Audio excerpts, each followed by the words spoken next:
How are you balancing all of that right now? What is your method? Not well. Stop acting like it's out of control and you're a pawn on a chessboard. Like, you can make your own decisions to make your life what you want it to be. You're gonna get 100 rejections. You might get 1 out of 100 hit, and it might be for a small check, but you just have to get it done. I make it a point to show my boys, I got 2 boys, women's lives are harder. Women's lives are inherently harder than men's. Okay. What are we doing with your hair today? I would like to definitely fix the roots and what's happening here. It's looking pretty brassy, and so I'd like it to look a little bit more natural, different shades of caramel going into spring. Sounds good. When was the last time you got your color done? In September. Okay, so it's been a while, and you like to... So something that's very soft and natural that's going to last you a long time. Absolutely. You know, I can't deal with doing this more than once every 9 months, 6 to 9 months period. Perfect. Yeah. Yeah. Okay. So we'll do, we can kind of do a partial fill it in because I feel like you have a lot of color going throughout. And then we'll leave a little bit of your natural, a lot of your natural, just to keep that softness so that you can stretch that 6 to 9 months. Yep. We'll richen you up. Get you those caramel tones that you like. It's gonna help you to last long. Okay. We'll get you all connected so you don't have this halo of darkness going on here. Brighten up your face. It's gonna look really good. Yep. Yeah, I think I love those caramel rich tones on you. I think it's gonna look really, really beautiful. And then for your cut, do you want to do... What are you thinking? I want to keep the length as much as possible. Maybe just like take off like maybe this much at most. Okay. But otherwise, maybe add in some layers, something, you know I like the volume, so whatever's going to help it. Yeah, perfect. I think adding layers is a very good call, especially for you. I feel like you're always trying to get some movement in there. Yes. So it'll be more effortless once we add in some layers. Yes. Make your everyday job much easier. Yep. All right, beautiful. Sounds good. So we'll do your color first, and at the end we'll go ahead and do your cut, and we'll check it, make sure everything's beautiful. Sounds great. Cool. Well, I love that that community aspect of your uncle being like, you know what, we're all getting this opportunity. Yeah. And what was that like navigating having immigrant parents? Were there a lot of other Korean kids? There weren't that many, but because like Cleveland had like university hospitals and the Cleveland Clinic, and like NASA was nearby, then sometimes Korean immigrants were brought, came there because of those professions. My parents were very atypical, I think, in a lot of ways. My mom, first of all, was educated by American missionaries in Korea, as was her mom. So they spoke English, actually, which was a very rare thing for, of course, my mom's mom, but let alone her mom too, and then my mom too. So she grew up with a lot of Western customs, which were really unusual. And so I think for us, she and my parents also, my mom was a pharmacist. My dad started his career on the GM assembly line and then became eventually a financial advisor at Merrill Lynch. But the point was that they wanted us to choose our professions, and they wanted us to be able to pursue what we wanted to pursue. So unlike a lot of sort of their peers and their peers at church, we didn't have the expectation of like, you must become a doctor or a lawyer. So yeah, my sister is a journalist. She's an author. She's a she's like a crypto journalist. She has a podcast called Unchained. Yes. It's all about crypto. She wrote a book about the founding of Ethereum, and then of course I'm a fashion entrepreneur. That's awesome. Yeah, that's actually really cool. So I feel like, based on what you're telling me, it sounds like your parents already planted that seed of like, creativity. You're looking for, what can I do? Looking at fields that you can go into and kind of like almost building that audacity a little bit, right? Like, I can do anything. They never said that to us. They were never like, you can be anything you want to be. They were not like, inspiring in that way, but it was through their actions. How are some of the ways that you're fostering that, like on a day-to-day? So some very small examples, and this is really just starting now that my older one is like 10, but I'm like, I'm not going to get you a PS5. You can ask for that is expensive. I'm not doing it. Yeah. But if you put together a presentation in Google Slides, it's a very common thing a lot of parents have, but it's called a skylight calendar. Yes. Heard of this. And on this calendar too, you're able to have like all these tasks that kids complete for stars, and that's the currency, right? So, okay, every time you put your dish in the sink, every time that you put your clothes in the laundry basket, every time you practice piano, and guess what? The older one, if you spend 10 minutes helping your younger sibling practice piano, you get stars for that too. So you're teaching in addition to obviously doing it yourself too. So just like building skills and building self-sufficiency and independence is rewarded in our home. Just one part of my day. It was not my main thing. I had internships, I had like things going on outside, like I was cultivating myself. And in that same way, you need to make sure that you're creating that space when you have a job, that it's not consuming and dictating every moment of how you spend your life, but you're able to have some free time to do the things that fill your own cup personally or that are advancing you in other ways. So it just became clear that, and I think also because of my aunt and uncle, who had brought the whole family over, very much an American dream story. It would have never happened if they didn't pursue entrepreneurship. Okay. That's actually very insightful, especially the fact that you figured that out so young, like, your post-grad, because a lot of people, it takes them a really long time or never to figure out that the things that they want are misaligned with their work lifestyle or the career choices that they've made. And also, I think in New York, especially, it's so admirable to almost not separate your life with work. It's like your life should be about work. So it's like being able to take that step back and being like, actually, this is not going to work for me. And it might be one of those things that you gained from your family too. Could be just a different perspective, right? So what was your next step? You're like, this is not going to work. What am I going to do next? Well, so I had the opportunity. Well, what happened was my now husband, but at the time he was my boyfriend, got a job offer in London. And he didn't want to leave because both of his two brothers had just had their first kids, and he was like, he wanted to be near them. And I was like, what are you talking about? Of course we're going. It's like, we've been dating for like 7 months, but of course we're going. I'm never going to get this opportunity ever again. I work in fashion. This doesn't happen. We're also in a global economic crisis right now. So it's definitely not happening. But for me, I really wanted international experience. I really wanted to manage a team. I just wanted to continue to develop myself. And so we went, and coach called me up a few months later, and they're like, we have a job for you. If you would like to pursue this opportunity, we need someone to go and fix our first store in the UK EU region, which is having a lot of problems, and we would love someone from corporate who understands the brand to go and be able to fix it. And so there I was at the age of 24, got this opportunity to manage a store, to redo the buy, to redo the visual merchandising, the operations, and train the staff. And it was really an opportunity of a lifetime. And that's where I came up with the idea for what became Dagne Dover. And that's while working on that store. And it was, at Heathrow Terminal 5, so it was a British Airways exclusive terminal. It was super posh. There was every long-standing European brand in the terminal, in addition to Coors and Toomey and a few other American brands. And people really didn't know what Coach was, but they were looking for something that didn't exist. They were looking for something that was functional,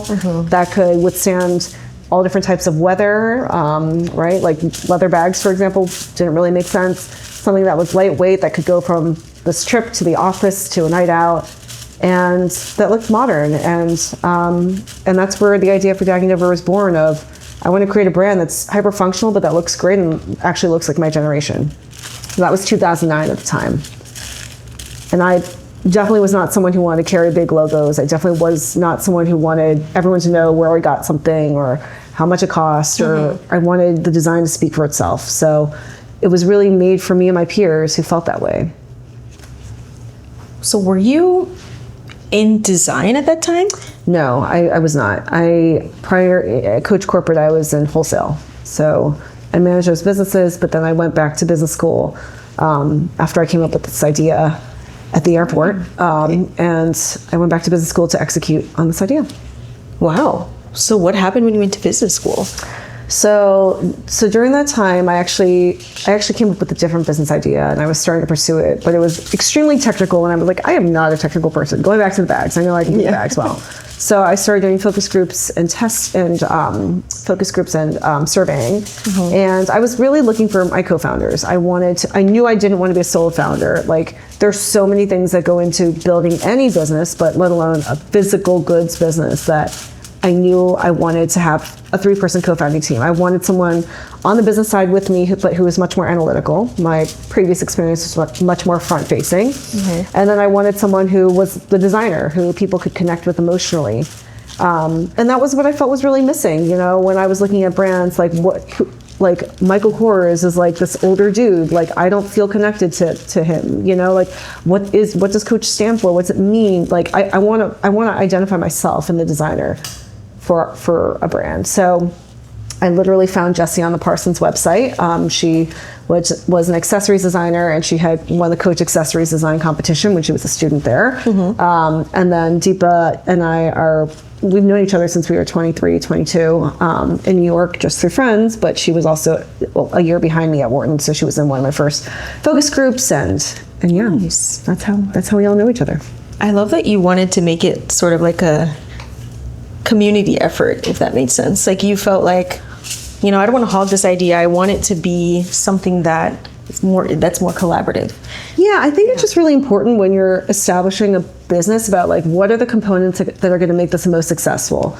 First of all, like, people are always like, oh, it's Jessie's name on the business, Dagne Dover. I'm like, yeah, because who cares who the CEO is? Like, I want to connect with the designer. Like, that's not inspiring if it's anyone else. So true. And I like how we chose the word Dagne. It means new day.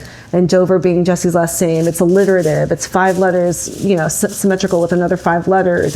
We could do a lot with, like, D's as a symbol, and, like, actually our first logo was rotated D's. That was like the lockup. And so there's just, like, a lot of reasons why that was important. But then also just being really self-aware is like, just being really self-aware as to what it takes to build a successful brand or business. Like, we need to raise a lot of money, and not even a lot of money. We need to raise some money at the beginning, right? And I needed to show that if there was any team that was going to make it, it was this team.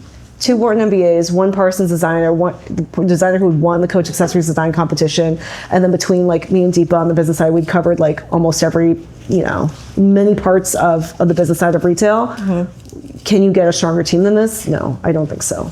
So you have to be really aware of how you're going to be perceived in the rooms where you're going to need money. And so you can't just go in there thinking that, like, I'm going to be the smartest person in the room. I'm going to convince someone to invest in me. Like, no, they got to know that there's a team around this. Otherwise, you're going to have to hire the team. And then they're not incentivized because they're not, you know, like, you don't have a direct equity owner. So you have to make sure that the incentives are aligned to get it done. That part is very tricky. I've heard that when you're creating a business, building, especially as a woman or women of color, it is really hard when it gets to that point of, like, show me the money. It's like to really pitch, you know, because you're probably not, you know, the first choice, so to speak, to invest in. But how was it that, I know you said you were confident because you're confident in your team, but what else fueled your confidence, especially in the beginning of creating it? How do you keep going? You know, were there a lot of rejections? What did you learn? Like, what was unexpected on this journey? So many unexpected things. I think that what's important is that, like, you just don't get discouraged. You're going to get 100 rejections. You might get one out of 100 hits, and it might be for a small check. But you just have to get it done however you can get it done. Like, for example, in the second year, about year 2, year 3 of our business, Deepa, my co-founder, created a debt product with a debt lender that was the first of its kind, that they ended up having, like, a whole business based off of what basically they created together to be able to support businesses like ours. And, like, they probably honestly had, like, hundreds of clients after creating this with us. The point is, like, just because it doesn't exist already doesn't mean that you can't figure out a way to make it happen. There are a lot of ways that you can get to a solution that will work for you. But is it hard and is it taxing? Absolutely. But that's what this opportunities for people like that who are willing to, to go through that. I love that. That's actually very inspiring. And don't get me wrong, like Deepa has like a much higher tolerance for pain than I do. So I'm like really like grateful for the fact that she is willing to go through those struggles and again create like those. That's another benefit of the collaboration, right? Absolutely, someone who can take it. Right. And I think each of us has other, certain ways that we stick our neck out there and go ask and stuff. But you need that. You need people who are willing to do that. So Melissa, I read somewhere that or I think it was Instagram, that you describe your approach to leadership as like collaborative. And it seems to be a theme in like how you've created your business and how you live your life. How is that still sort of the way that you choose to approach things, and why do you think that's the best way?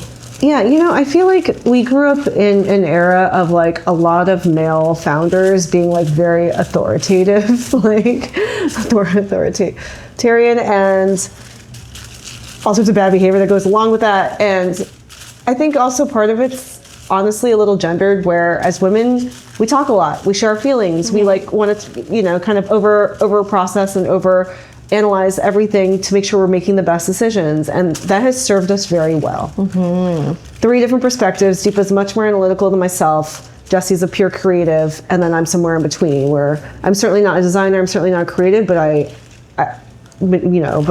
also, I live in both worlds.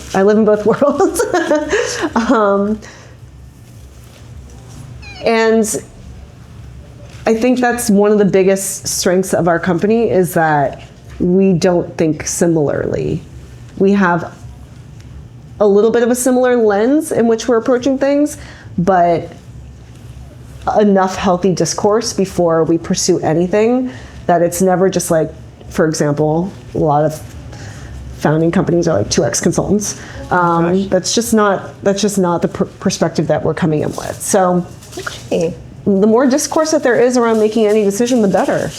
And I think Deepa in particular, as someone who is more of the, she is the analytical one out of us, but she's also often wearing her founder hat about what's the right thing to do from a brand standpoint, not from a number standpoint, not from a operations or logistics standpoint. It's literally from a what brand heat standpoint. So we're constantly all trying to balance to make sure that we're moving the business forward, that we're making the best decisions for the company. And it's not always purely financial. Sometimes it's short-term financial, sometimes it's long-term financial, sometimes it's potential, brand potential financial. So this is not an art, this is not a science, it is constantly a balance between the both. It's like always evolving too, right? Like constantly. You're being asked different things, like your need and your purpose and your, almost like your function is always changing over time as your business evolves, And another thing too is like, as the team evolves, sometimes we need to step in and to provide more guidance or presence in certain areas than others. And again, everything is constantly transitioning. It's like an amorphous, like constantly evolving shape that you're just trying to guide in the right direction all the time. So in addition to, being boss and CEO, I know that you wear many hats. You are at home, you're a mom, you have focus on your family, your daughter, sister. How are you balancing all of that right now? What is your method? Not well. My kids are obviously my number one priority, and that is a full-time job in itself. I'm trying to, I think a lot of us are like perfectionists in that, like, we want to do a lot, right? We want to have a full life. We want to like have our nails done, have our hair done, have our like mind good, have like our body, move our bodies a little. Like I mean, there's a reason why something's got to give, and I haven't got my hair done since September, and I don't even know the last time I got a cut, probably 2 years. I have no idea. Like not everything is happens when I would like it to, and that's fine. my priority is that my kids feel loved, that they have their needs met, that they get enough time with me. You know, like I have to travel for work quite a bit. I obviously work throughout the day as well. You know, let's call it like 9 to 6 or whatever. So I'm just trying to be present with them when I am home and in the evenings too. I'm also trying to make sure that I stay happy and that I see my own friends at least twice a month, you know, which is like not a lot. Yeah. So it's just constantly just trying to carve out that time and to plan things in advance so I have things to look forward to. But my life is one of like serving people right now. That's the season of life that I'm in, is whether it's trying to take care of aging parents or certainly my kids and making sure that they have a really stable and predictable, like happy life. This is, you know, they're my number one priority and responsibility, and I owe it to them. So I love that you that's my said filter. that that's what your life is like right now. Because I think it's kind of like what you were talking about with business, is that, you know, it's ever changing and your function kind of changes as well. And I think it kind of mirrors your personal life too, where I think sometimes you're right. We do want to be perfectionists and we want to always do all the things, but it's kind of like that. We're just understanding that your function changes too, right? Like at this point in your life, you're all about, you know, your kids, and that's what you want for them right now. And then maybe that'll change in your, you know, in other ways. And I love that. I love that the biggest thing is just accepting that this is what life is right now. And carving out time for your friends, so important. I think community is like one of the first things to go when we're in those situations. You're like, oh, I don't have time, you know? But how do you feel like making that time to be with your friends, or, you know, how does that fill your cup? I mean, sometimes, especially as a parent, like, oh my God, you are such a parent. Like, you can't escape the need to think about your kids like every single next meal and snack, and it's just when they have to go to the bathroom, and sometimes multiple times within an hour, and like, you know, it's like, oh my God, it can be completely overwhelming in how you need to be on for them. And just knowing that like you cannot be good at this if you do not have proper breaks where you're able to also just be your actual self, aside from having to take care of anyone and have anyone rely on you. And so literally sometimes, especially when I had my second kid, and it was a month into COVID in New York City, and like we really couldn't leave our apartment. It was like so terrible. Like that first year, there were a couple times where I would just leave and go to a hotel for like a night.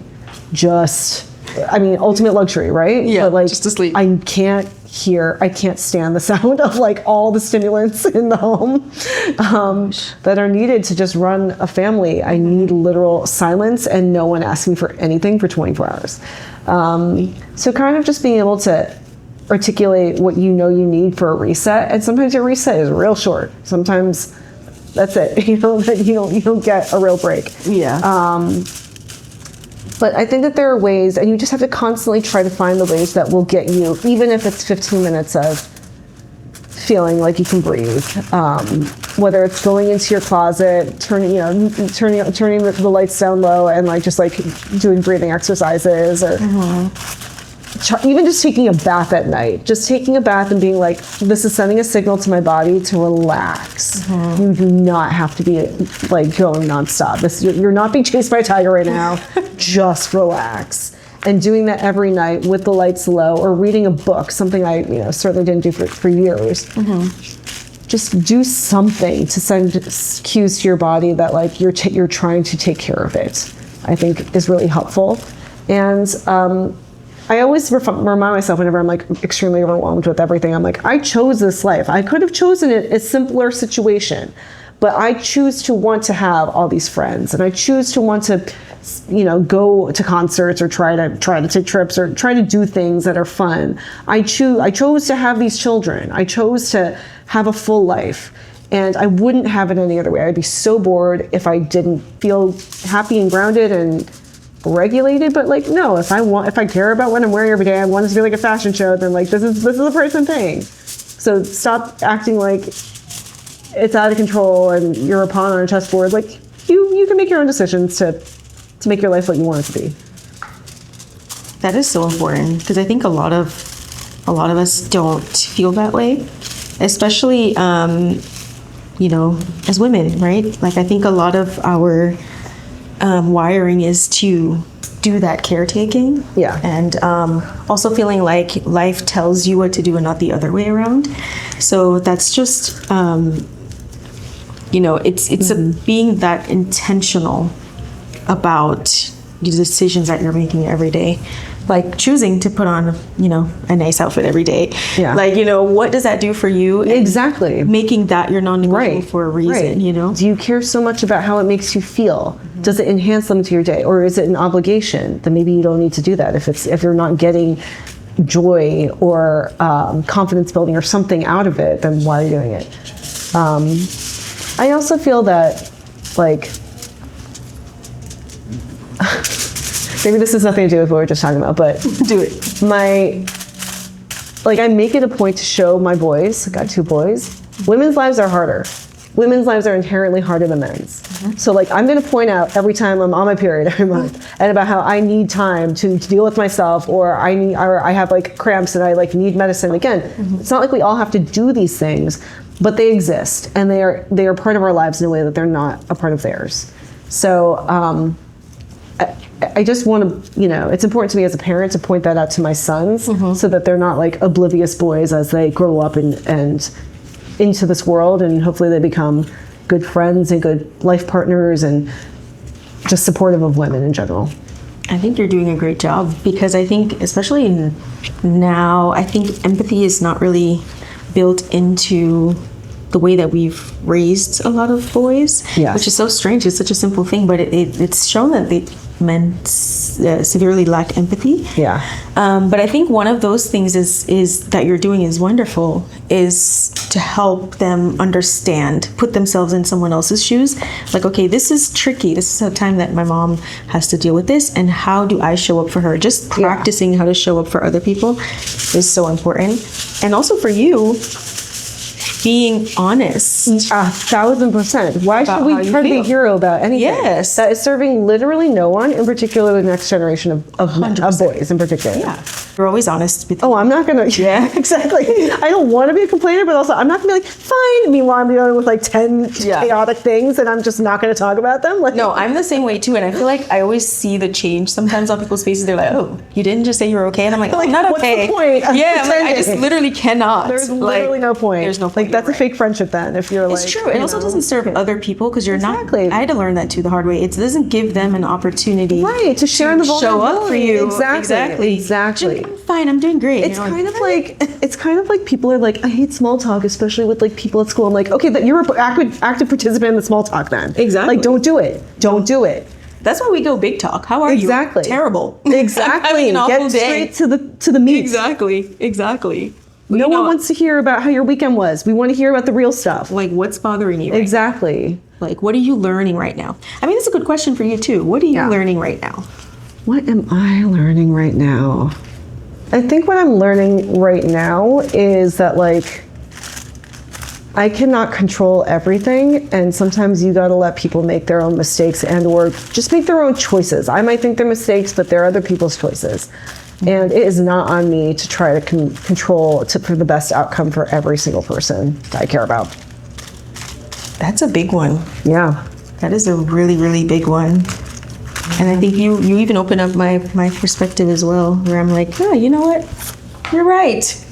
And I think it shouldn't also affect the way that you can show up for them as well. Right. Like, maybe I choose peace, and maybe I choose like us having a harmonious relationship over them doing what I think is I love that. in their best interest. That is actually a beautiful sentiment. And, you know, kind of like valuing your relationship more. And I don't think because it's a tough place, because some people are like, oh, that's not genuine. But it's like, maybe I just want to. And who am I? Yeah, And who am you're I right. to try to control someone else's life or so right. decisions that they make? Or You are so right. like, I would hate for someone to be doing that to me. That is true.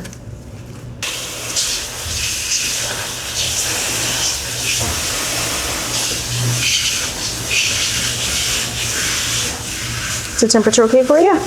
Beautiful.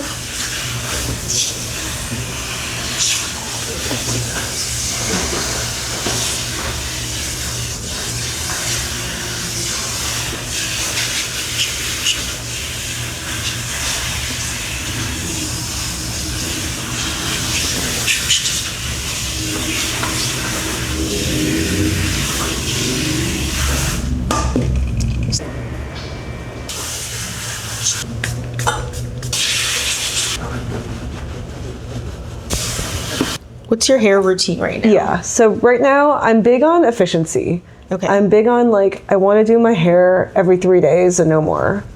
So I very much rely on the Dyson Airwrap. Okay. Very much rely on my volume to add volume. Love it. And then I use a sleepy tie at night to keep my hair in place. Is it one of those like heatless curl situations?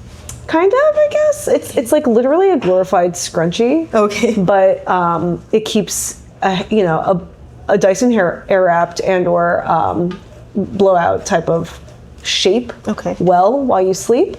So it allows me to get about 3 days worth of hair out of every time I do my hair. So I do that. Per your recommendation, I use the Aveda spray for protecting my hair before I dry it. And what else? And then I, again, just like coloring with you every however many months, 6 or so months, in order to keep the texture holding curl and holding shape better. So the styling is very important to you on a day-to-day. Very important. I barely do. I don't really wear makeup. I will hydrate my skin. I might wear Iris and Romeo SPF, tinted SPF. But aside from that, I don't do anything else. And if my hair is done, if my skin is glowing, I'm happy. I love that. I was going to ask you what your non-negotiable are. That's it. Non-negotiables. That's it. So skin and hair. Yeah, just like hydrated skin. I just use a serum and moisturizer and SPF. And then hair that looks like it was done and makes me feel put together. So I'm just gonna do like a little bit of a review. Looks great. How do we feel? Very happy. Do you feel refreshed? I do. When I go to Gold Gala in May, my hair is gonna be looking perfect. I love it. Great. Melissa, it was so awesome talking to you today. I really loved our conversations about building business and taking care of yourself and all the beautiful things. And I love how amazing your hair turned out. Me too. And I would like to know, one final question. What do you think is the most valuable thing that you've shared with us today, and what do you want people to get from this? I think that, I don't do everything. I think that it's unrealistic to expect yourself to be able to do everything that you want to do right now in life. You can have a lot of dreams and you don't have to be able to pursue them or fulfill them all at one time. And that doesn't mean that you give up on yourself, and that doesn't mean that you're failing in any way. It's just that you're chipping away your dreams slowly and surely, and just keep doing it. And don't give up on yourself if you're a parent and you want to take care of yourself, whether it's through habits like getting your nails done or just putting on a face mask at night or just lighting a candle or taking a bath. It can be simple. So just being kind to ourselves and not giving up on the things that we want to invest in.